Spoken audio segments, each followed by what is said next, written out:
이거 별보다 얼어 죽겠네. 아우 추워. 안녕하세요. 전문가를 꿈꾸는 비전문가의 천체가축 채널 미드나잇입니다.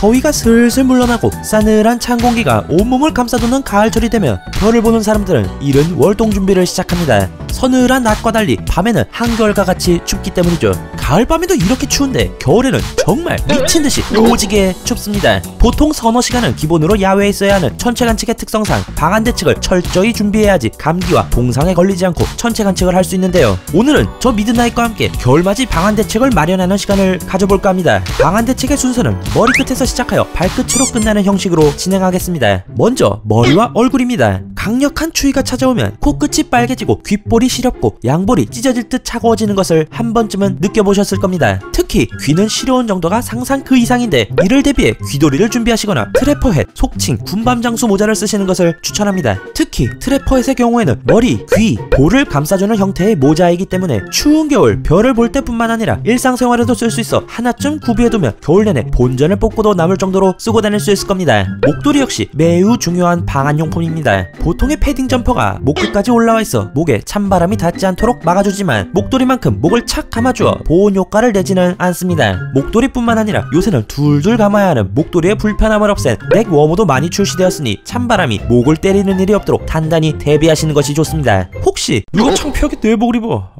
라고 말씀하시는 분이 계시다면 그분은 정신 차릴 때까지 찬바람을 맞으며 서 있어야 할 것입니다.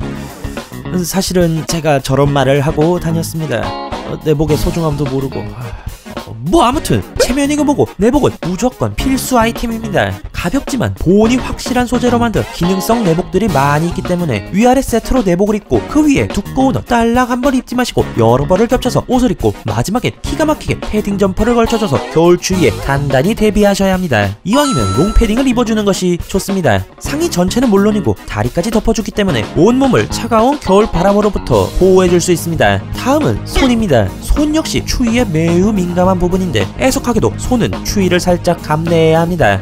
장갑을 끼면 되잖아요. 추위를 피한다고 너무 두꺼운 장갑을 끼게 되면 감각이 둔해져서 장비를 짚거나 옮길 때 떨어뜨리는 대참사가 벌어질 수 있기 때문에 적당한 두께의 장갑을 끼는 것을 추천합니다. 또한 일반 털장갑이라면 미끄럼 방지 기능이 없어 장비를 잡다가 미끄러져 떨어뜨릴 수 있습니다. 방한도 방한이지만 내 몸보다 더 소중한 장비를 지켜야 하는 것도 중요하기 때문에 적절한 두께와 미끄럼 방지 소재가 달린 장갑을 준비하시는 것이 좋습니다. 이제는 아랫도리입니다. 윗도리와 마찬가지로 내복을 입어주고 바지를 입어줍니다. 상대적으로 윗도리보다 아랫도리에 입는 벌수가 적기 때문에 다리가 더 추울 수밖에 없습니다. 그래서 바지 위에 스키복 바지를 입는 방법. 군대를 다녀온 분이라면 이름만 들어도 무릎을 탁 치고 남을 그 바지, 깔깔이와 함께 깔듀오로 불리는 깔바지를 준비해 내복 위에 입는 방법. 외복 위에 얇은 바지, 그 위에 통이 넓은 바지를 겹겹이 입는 방식 등 최대한 아랫도리도 껴입어서 추위에 대비하는 시스템을 마련해야 할 것입니다. 양말은 등산 양말, 수면 양말 등 두꺼운 양말을 신거나 양말을 여러 겹 신어서 발끝에 동상이 걸리지 않게 최대한 발을 감싸주어야 합니다. 거기에 방한화를 준비하셔서 신어준다면 적어도 두어 시간 이상은 추위에 거뜬히 버틸 수 있을 것이니 참고하시기 바랍니다. 이렇게 두껍게 껴입은 덕에 추위를 막아낼 수 있지만 여기에 몇 가지 아이템이 더해진다면 더욱 따뜻하게 기나긴 겨울밤을 보낼 수 있습니다. 먼저 핫팩입니다.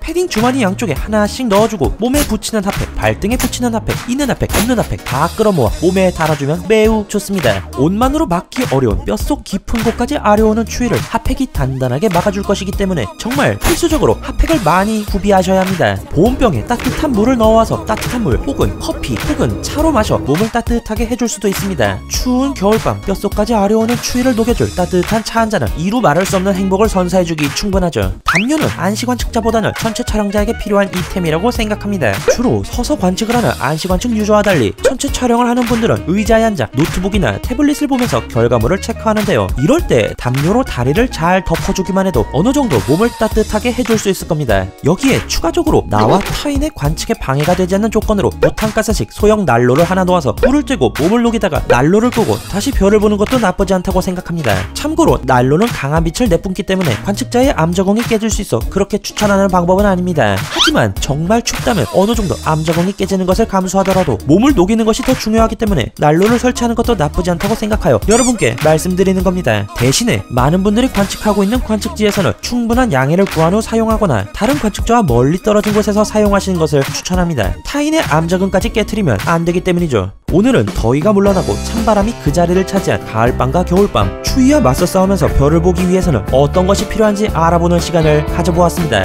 비록 열심히 껴입고 둘러도 추울 수 있겠지만 깨끗한 밤하늘 아래에서 별빛 샤워를 즐기겠다는 뜨거운 열정만 있다면 그까지 추위 따위는 대수롭지 않을 것입니다.